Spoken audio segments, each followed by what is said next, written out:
Les hôpitaux sont des piliers de notre société, c'est une évidence. Mais ce qu'on sait moins, c'est que ce sont aussi de véritables gouffres énergétiques avec un coût caché absolument énorme.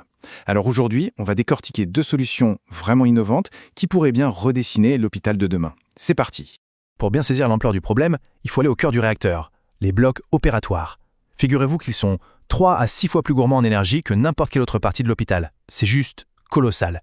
La question qui vient tout de suite, c'est « mais pourquoi ? Qu'est-ce qui rend ces salles si énergivores ?» La réponse est vraiment la clé pour comprendre comment agir. Alors, d'où vient cette consommation délirante ? Eh bien, ce graphique nous donne une réponse très claire. Le coupable principal, ce n'est pas du tout ce qu'on imagine. Oubliez les lumières, les bistouriers électriques. Le vrai glouton, ce sont les systèmes de chauffage, ventilation et climatisation, les fameux CVC.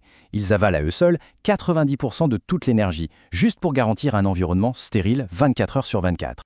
Face à ce constat, une première piste est résolument tournée vers le futur. Elle consiste à utiliser l'intelligence artificielle pour, en quelque sorte, dompter cette consommation et mieux la gérer. L'idée centrale ici, c'est ce qu'on appelle la prévision de la demande. Il faut s'imaginer une intelligence artificielle capable de prédire les besoins en énergie d'un hôpital avec autant de précision qu'une prévision météo ultra détaillée. C'est exactement le pari d'une étude très récente. Pour y arriver, les chercheurs ont développé un système en 3 étapes. D'abord, un modèle d'IA, comme le LSTM, analyse le passé pour prédire l'avenir. Ensuite, un autre type d'algorithme, dit génétique, cherche la meilleure façon de répartir l'énergie en temps réel. Et enfin, une méthode appelée SHAP vient rendre les décisions de l'IA compréhensibles. Et ça, c'est un point absolument crucial pour que les humains puissent faire confiance à la machine. Pour la partie prédiction, plusieurs modèles ont été mis en compétition. On a Arima, un grand classique des statistiques, Prophet, un outil développé par Facebook, très fort pour repérer les cycles saisonniers, et puis LSTM, un réseau de neurones profonds, qui est lui taillé sur mesure pour déceler des schémas très complexes sur le long terme. C'est exactement le genre de défi que représente la consommation d'un hôpital. Et les résultats, comme on le voit ici, sont sans appel. Le modèle LSTM met littéralement tout le monde d'accord avec une erreur absolue moyenne, ou MAE, de seulement 21,69. Pour faire simple, plus ce chiffre est bas, plus la prédiction est juste. Autant dire que le LSTM gagne par KO. L'IA a trouvé son champion. Très bien, laissons de côté l'IA un instant et passons à la deuxième solution.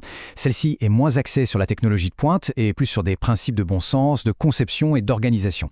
Et cette approche, elle ne sort pas de nulle part. Elle s'appuie sur des recommandations très sérieuses publiées par un regroupement de sociétés savantes françaises comme la Société française de chirurgie ou d'hygiène hospitalière. On parle donc de directives pragmatiques validées par les experts du terrain.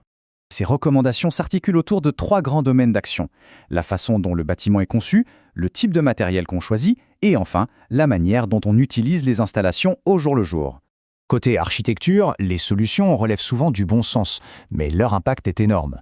On parle d'une meilleure isolation, d'une orientation des fenêtres bien pensée pour capter la lumière sans transformer les pièces en fournaise, et bien sûr du passage systématique à l'éclairage LED qui est beaucoup plus efficace. Parfois, les solutions les plus puissantes sont aussi les plus simples. Prenez cette phrase « éteindre les lumières en quittant le bloc ». Ça semble évident, non ? Pourtant, si c'est appliqué partout, tout le temps, l'impact est bien réel. Mais ce n'est que la partie visible de l'iceberg. Le vrai changement de paradigme, il se trouve dans la gestion de la ventilation. L'idée est toute simple. Pourquoi faire tourner les systèmes à plein régime en permanence ? On peut distinguer un mode nominal, à pleine puissance, pendant les opérations, et un mode veille quand la salle est vide. En mode veille, par exemple, le renouvellement de l'air peut être divisé par 2, passant de 30 fois par heure à environ 15. Et alors, quel est le gain potentiel ? Accrochez-vous bien, le simple fait d'utiliser ce mode veille quand les salles sont inoccupées permet d'économiser jusqu'à 51% de l'énergie du système de ventilation. C'est plus de la moitié de la consommation du plus gros poste de dépense. C'est absolument énorme. Alors maintenant, on a nos 2 approches. D'un côté, l'IA qui prédit, de l'autre, la conception intelligente qui réduit. Comment est-ce que ces 2 mondes se rejoignent ? C'est là que ça devient vraiment passionnant. On peut utiliser une petite analogie pour bien comprendre.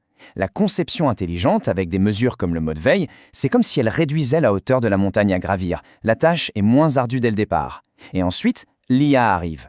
C'est le guide de haute montagne ultra performant qui trouve le chemin le plus efficace et le moins fatigant pour arriver au sommet de cette montagne qui est désormais plus petite. En fusionnant ces 2 stratégies, on obtient vraiment le meilleur des 2 mondes. On se retrouve avec un système de santé qui n'est pas seulement plus vert, mais aussi plus robuste face aux crises énergétiques et, au final, beaucoup plus économique. Et ça nous pousse à voir plus loin. Ce double principe, d'abord réduire le besoin à la source et ensuite optimiser intelligemment ce qui reste, ça ne s'applique pas qu'aux hôpitaux. La vraie question, c'est dans quels autres domaines de notre quotidien pourrait-on appliquer cette même logique pour construire un avenir beaucoup plus durable ? La réflexion est lancée.